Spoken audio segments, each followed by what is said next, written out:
वो कोई नहीं कहता कि अहंकारी आदमी की इतनी बड़ाई करो कि खुद ही अहंकार ही में मर जाए। नहीं,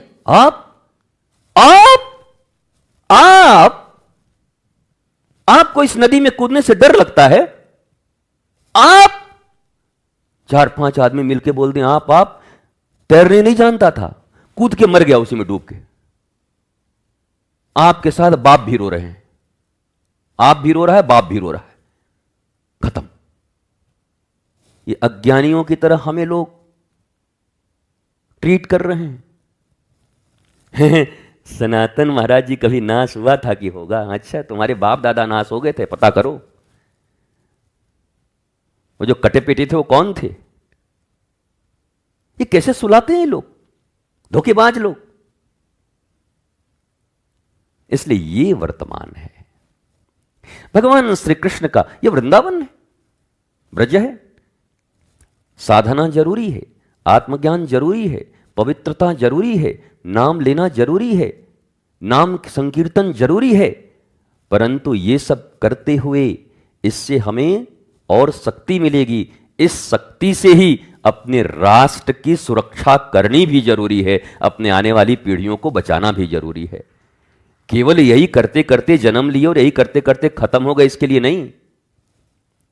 इसलिए अजीब लोग हैं, कुछ लोग पूछते हैं गुरु जी क्या साधना आपको दे रहे हैं आजकल? साधना मतलब यहां तो एक ही है, साधना कोई साधन नहीं है।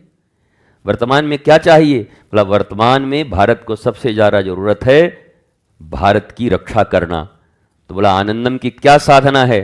तो मैं कह सकता हूं नाम जपते हुए, प्रार्थना करते हुए, आरती करते हुए, ठाकुर जी को प्रणाम करते हुए, प्रतिपल यही साध हमारे मन में केवल बचा है और बाकी कोई साध नहीं है कि हमारा राष्ट्र विश्व गुरु था, है और सदा बना रहे और दुनिया को मानवता का पाठ पढ़ाए, चारों तरफ शांति, प्रेम और आनंद हो। यही हमारी साधना है। जिस देश में रहते हो उस देश की रक्षा का भार नहीं उठाते, जिस थाली में खाते हो उसी में छेद करते हो, जिसने रहने को स्थान दिया, जिस मिट्टी में रह रहे हो उसके कर्ज को नहीं समझते। अरे चलो आनंदम से तो गद्दारी करते हो, गद्दारों की फौज है, आनंदम से गद्दारी करो, पर जिस देश में रहते हो उससे क्यों गद्दारी कर रहे हो?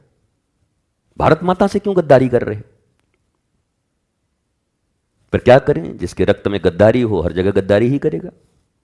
वो घर में गद्दारी करेगा, परिवार में करेगा, समाज में करेगा, आश्रम में करेगा। गद्दारी उसके खून में है, वो गद्दार ही होगा। पर राष्ट्र के प्रति गद्दार मत बनो। एक बार आनंदम को धोखा दोगे कोई फर्क नहीं पड़ता आनंदम का। आनंदम तो बना हुआ है, रोज सुबह शाम पूजा चली रही है, आरती चली रही है, लाडली प्रसादम चली रहा है, घंटी इत्यादि बची रही है, और ज्यादा होना क्या है? इतना चलता ही रहेगा। तुम्हारे बाप की भी हस्तिनी किसको बंद करवा दो, हम ना होंगे फिर भी चलेगा। इतना तो चलेगा इधर, इतना कौन रोकेगा? ठाकुर जी का है, बताओ। ये तो चलेगा। यहां के प्रति तुम गद्दारी कर लो, वफादारी न हो तुम्हारी, लेकिन राष्ट्र के प्रति रखो, अपने परिवार के प्रति रखो, उनको सुरक्षित करने का सोचो। ऐसे रीढ़ विहीन संतान जन्म मत दो, रीढ़ विहीन। ये सब हिप्पी कट, जैसे उस जमाने में हिप्पी हुआ करते थे अंग्रेज लोग, हिप्पी कट, ये ऐसी औलादों को जन्म देने से क्या फायदा है? इनको सुशिक्षित करो, इनको बताओ तुम्हारा राष्ट्र है, क्या सोचते हो उसके विषय में, भारत के विषय में तुम्हारा क्या ख्याल है, वर्तमान भारत की क्या स्थिति है, वर्तमान भारत की जनसंख्या क्या है, वर्तमान भारत में राज्य कितने हैं, राज्यों की स्थिति क्या है, कानून व्यवस्था कैसी है। इन सब चीजों से परिचित कराओ।